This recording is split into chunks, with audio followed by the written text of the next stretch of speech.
we have here Martin and Matthias from Bandbond. I guess, are both of you guys musicians as well as entrepreneurs? Or tell me a little bit about your backgrounds. About Yeah, you can start, Martin. Well, yeah, I'm a musician. I play in a band called Dark Tranquillity. yeah, And I've done that for a little over 20 years. So, and the band has been around for 30 years. And when you play music for such a long time and you see a lot of stuff happening, you're kind of forced into an entrepreneurship to survive. That's how you make it as a band. yeah. So my entrepreneurship comes from actually playing and developing a band. Okay. That's my side. Yeah, and I used to be a musician back in the days. You know, Okay. when we hung out, I was in a band. We were all a bunch of friends, you know, with bands at the Gates and In Flames and Dark Tranquillity. And our band was the only band that didn't get anywhere. Oh, okay. Yeah. So I became, you know, on the other side of the fence, as it usually happens. I became a music journalist instead, you know. So Oh, nice. work with music, anyways. Okay. Yeah, I've done lots of stuff.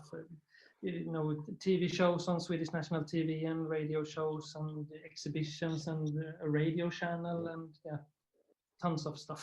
Written books. Okay, nice. Okay, so how did the idea about Bandbond come about? Because I mean, first of all, trying to build an app and trying to make it is hard enough. But then when you try to add metal on top of it, that can be another challenge. Because when you try to mix the two, a lot of metal people are not exactly the most technologically advanced people up. So that's why I was kind of surprised that you guys mixed the two and you made it work. I mean, of course, when you start something, you have an idea, and I think in a way it's good that you don't know all the obstacles that are to come. If you knew that like a few years down the line, you would still trying to cross hurdles every day. It's a good thing not knowing, and I guess that's all.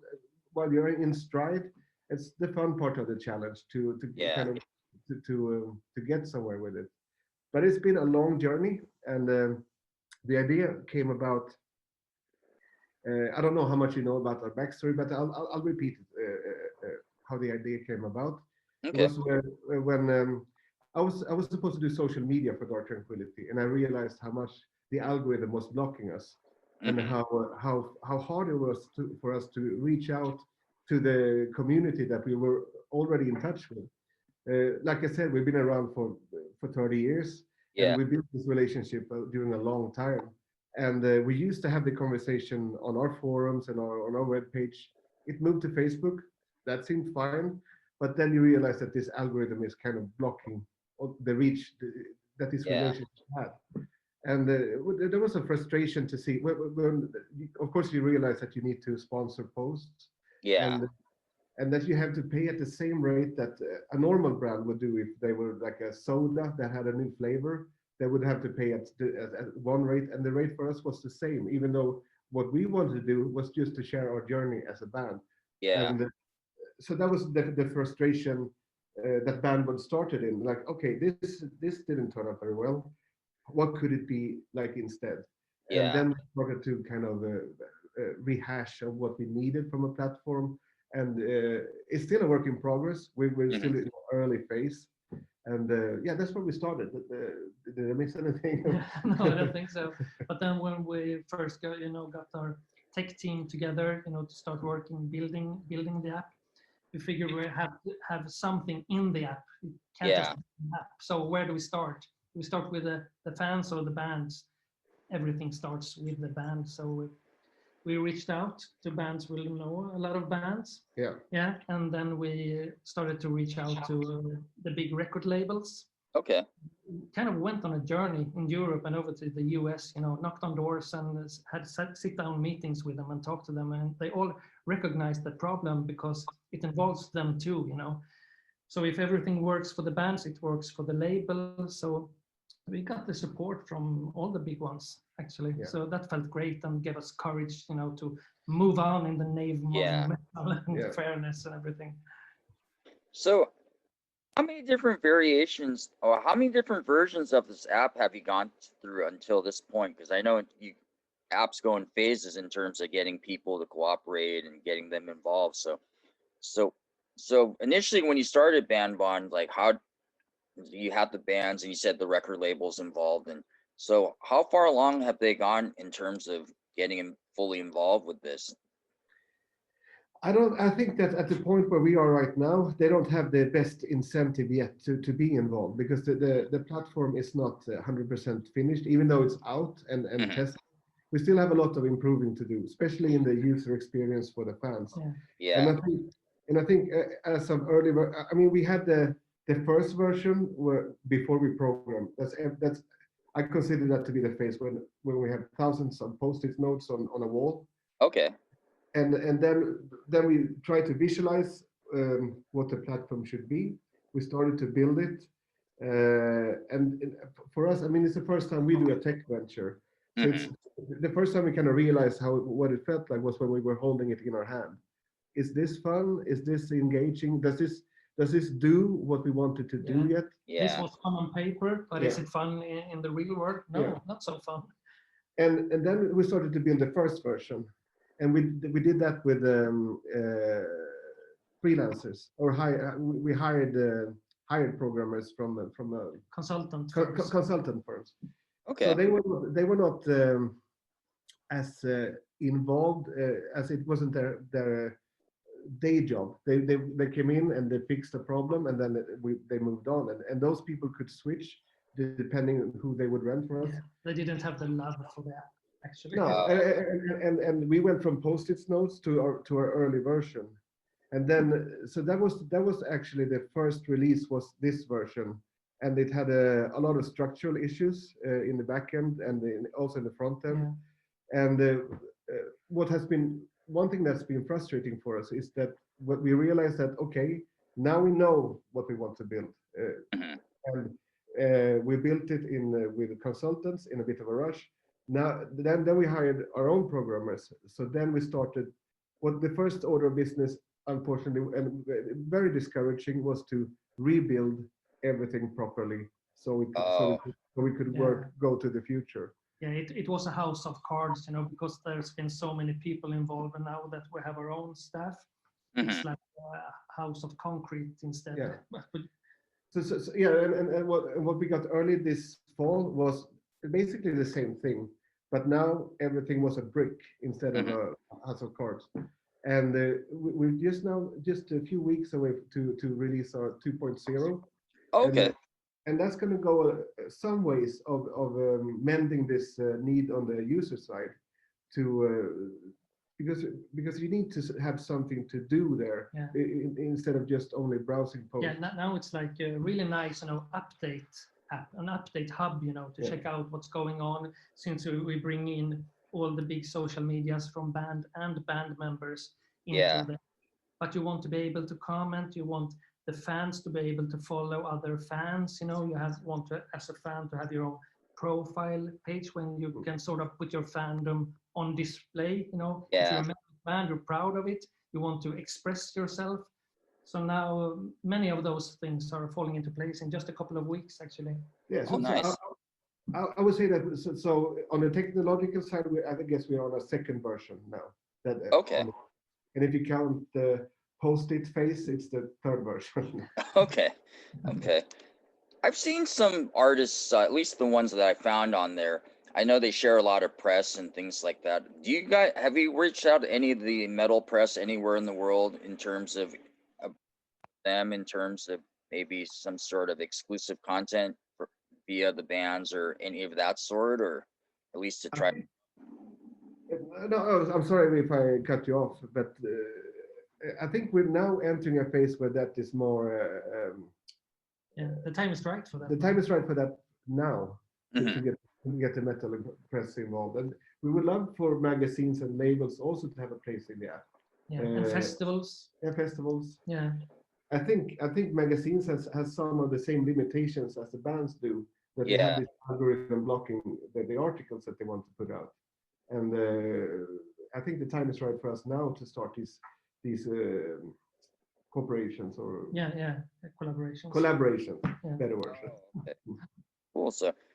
So for phase two, I guess I guess since you're about to launch that, like, what are some of the updates that you can talk about that people can be that you've added that's not on the current version? I think the biggest update is that the fans is going to have a better profile page, and it's going to Okay. work a lot. It's going to work a lot more like traditional social media, but in a deep vertical. All the features that you have gotten accustomed to on traditional social media will be represented at us. In your profile page, you will have, your pictures, for example, that you posted, together collectively. And you will also be able to be matched to other fans who like the same bands. You can go into a user profile and see what bands that person likes, and so you can go deep into other fans as well. Oh, nice. And another thing that we really want to do now is also to tie the music closer to the app. So we want you to be able to listen to the bands that you're reading about. If you're reading a post about Amon Amarth, we work for you to be able to just push a button and you start to listen to Amon Amarth music. So we want to have this integration. This integration with music Okay. for it to be a more vibrant place, and then perhaps that when you make a post as a fan, maybe you're posting just your daily routine. You go out to the park or you go work out, but you can post it with a song. Yeah. Yeah, so you sort of put your soundtrack to the image that you post. Okay. I know. And in terms of like financial backing, just to keep this going, are you guys just raising money yourselves, or do you have partnerships with any investors at this point, or how does that work on that? Anything that you can talk about there? Yeah, we have investors. Yeah, as it is now. They're from outside the music industry, but they Okay. are in the Swedish tech. The investors. Oh, okay. IT. Yeah.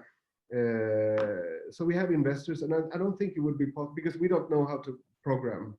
We need that help, and I think we would move too slow if we just went on with people's time that they have on their hands just after their work. Yeah, asking, calling in favors from friends and stuff.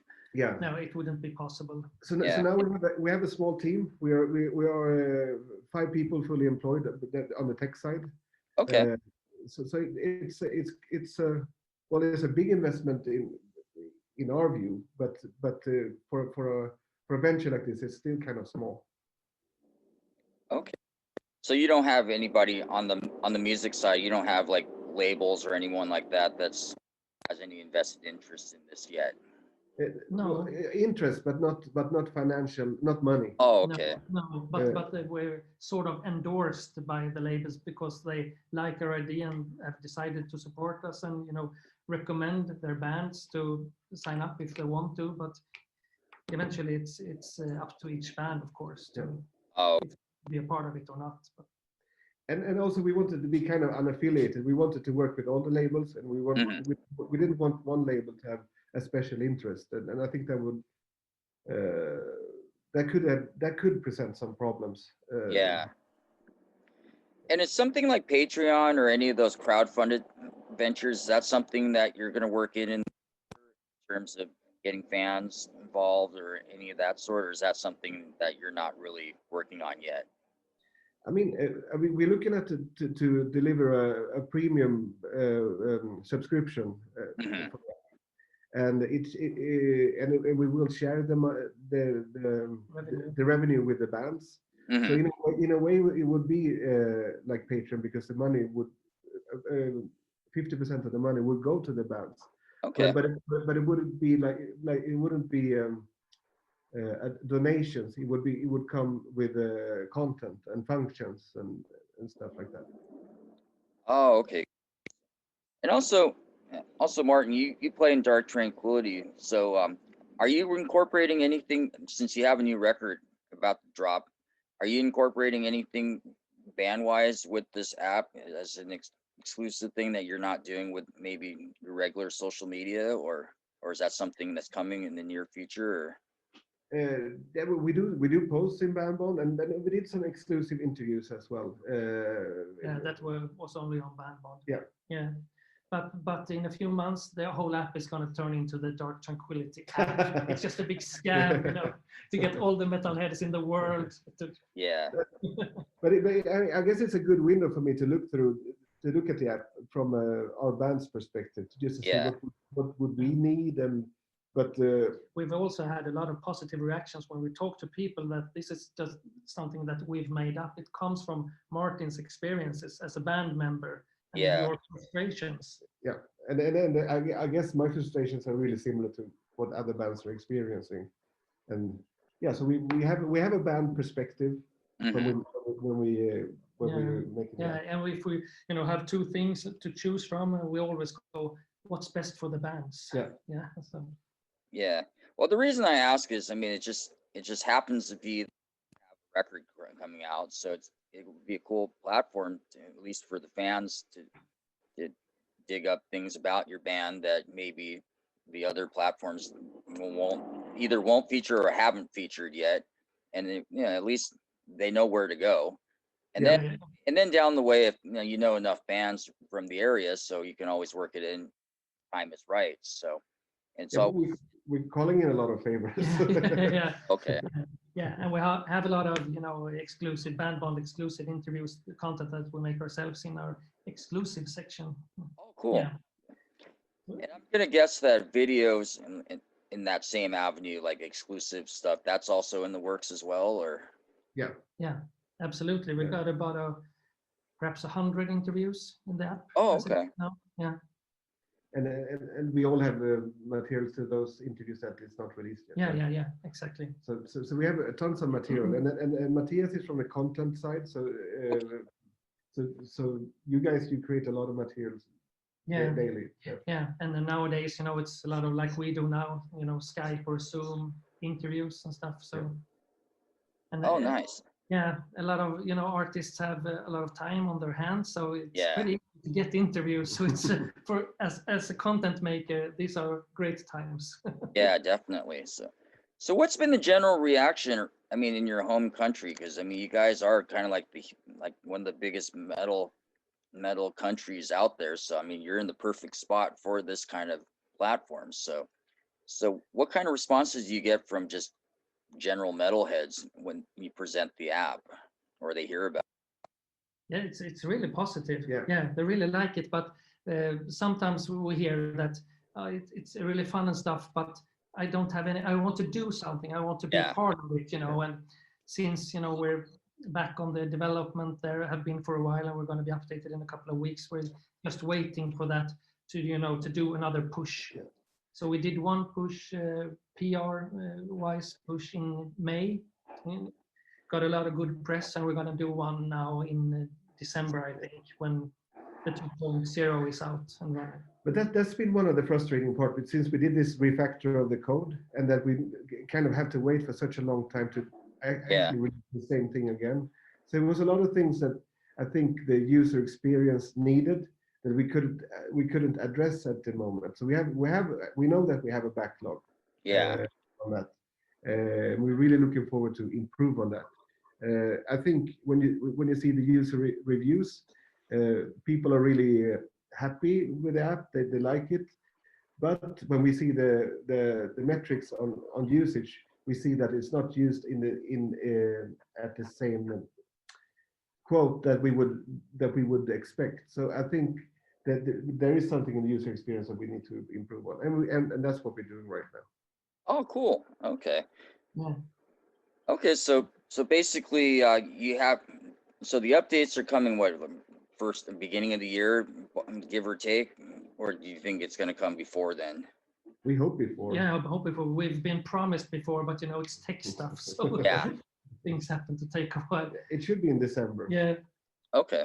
Yeah. And like, knock on wood that events actually do happen. Something of that sort happens. It's more likely over there than over here. But do you think this is something you're going to be highlighting if festivals allow you to do it? If in terms of maybe just you have a booth and presenting it maybe at one of the festivals, is that something that is a possibility, or? We hope so. We were so lucky that last year we had a booth at the artist area of Sotheby's Festival, Oh, okay. Germany, yeah. That was such a great place. It was very kind of them to offer this to us, because we could do a lot of networking and Yeah. present it to the bands. And as we're now looking forward to work more closer with the festivals, Hmm. it would be great for us to go back out there.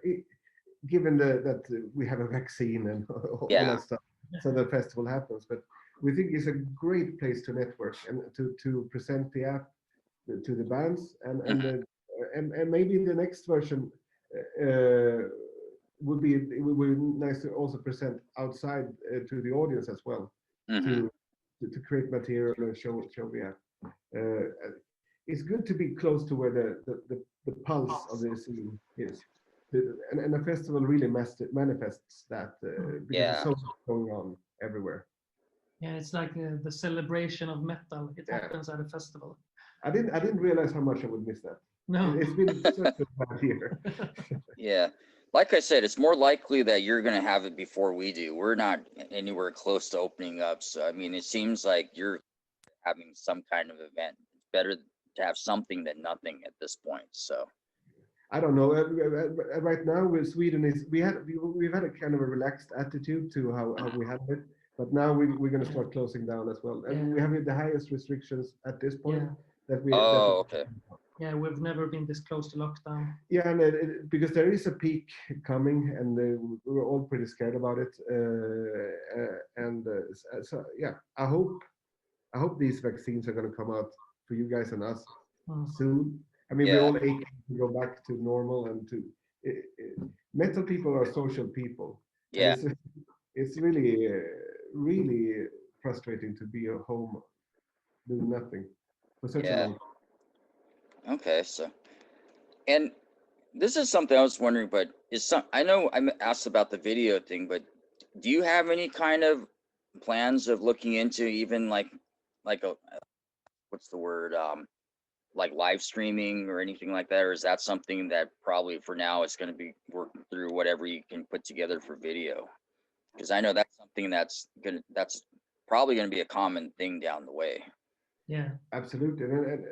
But when we started to think about live streaming, because that exploded now with COVID, we thought that there were so many players now who entered that field. Yeah. And we didn't know if we wanted to divest our resources to cover even that.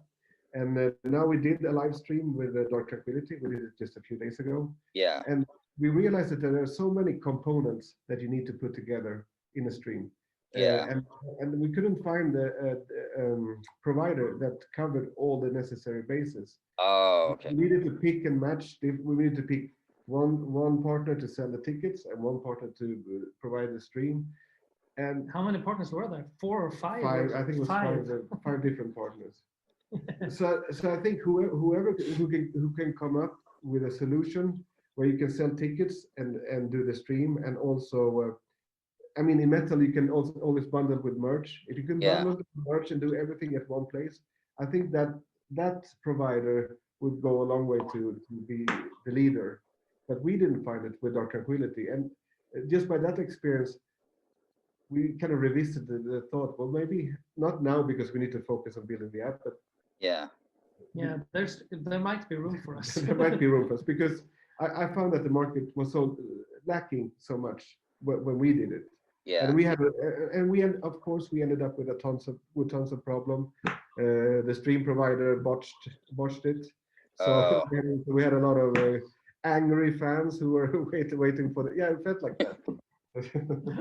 But it will be interesting to at least it will be interesting to following the stream business in any case from our point of view, from the band's point of view. It will be interesting to see where this goes.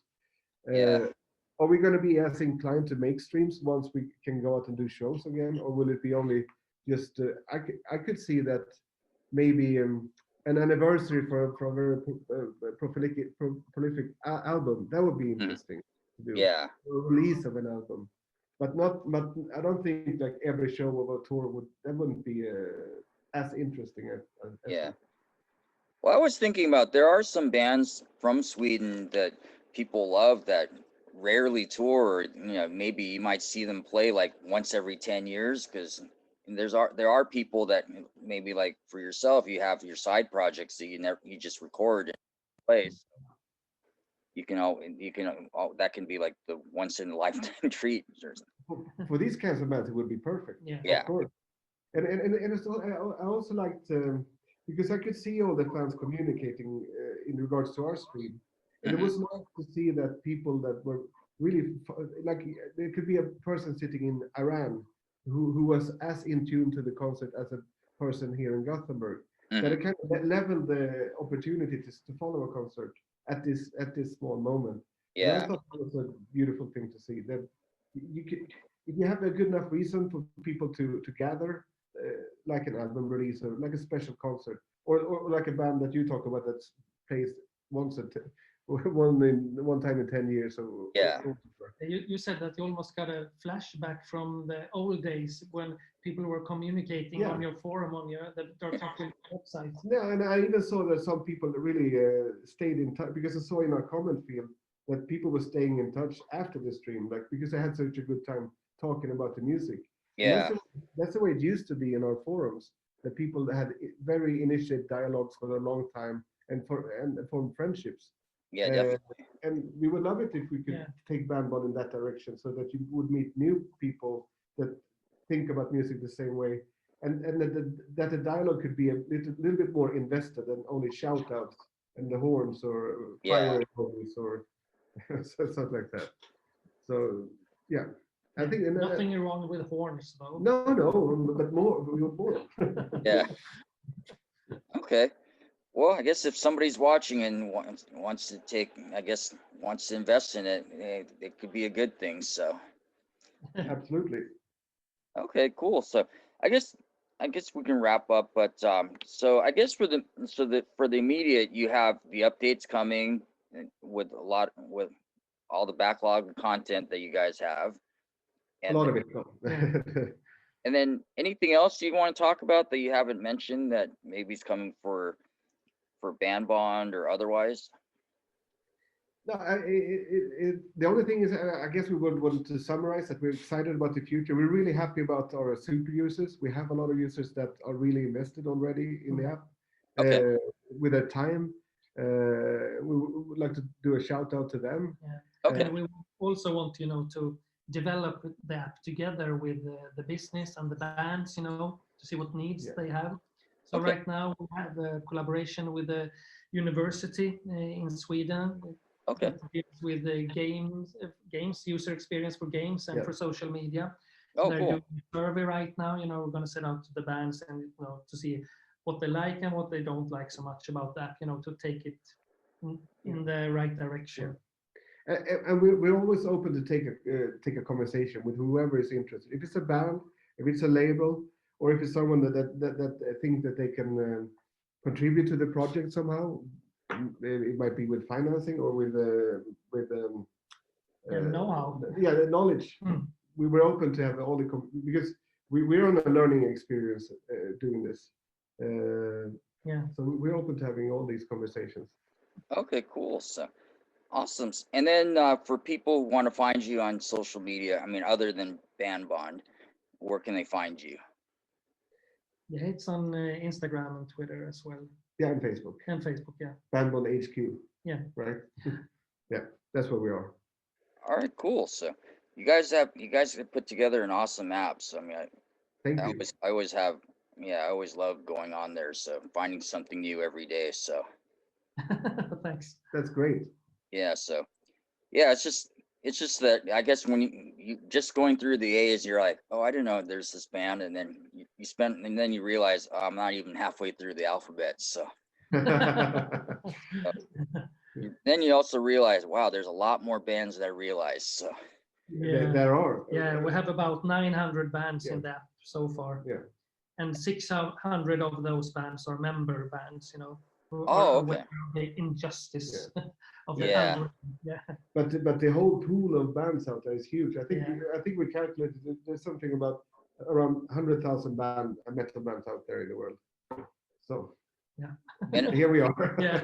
And of those 900 people, how many same people with about 8 bands. No, 900 bands. 900 bands. Yeah, but Oh, you know, okay. there's always that one guy that has multiple bands Oh, yeah. all the time. Of course, the crossover is going to be big. I mean, the people and I think that's a great thing that they can see all their bands. I follow about 160 bands or so. Okay. Becomes kind of a good mix, always something new, so the more you follow, the merrier, I'd say. Yeah, and it's also that with those 160, you also get all the member feeds. Yeah, and a lot of times that's the most interesting journey that the band members know. exactly, because the official band feeds are sometimes kind of generic, but with the member feeds, you can see a member walking the dog, or Oh, okay. or interesting stuff like that. No, Yeah. just kidding, but it's often Yeah. even more interesting. Yeah, a little bit more personal. Yeah, on a personal level, yeah. Or the rehearsing in their basement and see how dirty it is. Yeah, exactly. As dirty as my house. I've seen a lot of that this past year. Things that I never thought I would see in a band members, like walking the dog and Yeah. rehearsing in the basement, especially the live streams when the bands decide when they don't really think about where they're playing, and you're like, this is where you rehearse. Yeah, exactly. And it could be the greatest show in the world, but then you're the whole time's like, did you see where they rehearse? And then it gets that becomes a whole nother conversation. Yeah. Yeah.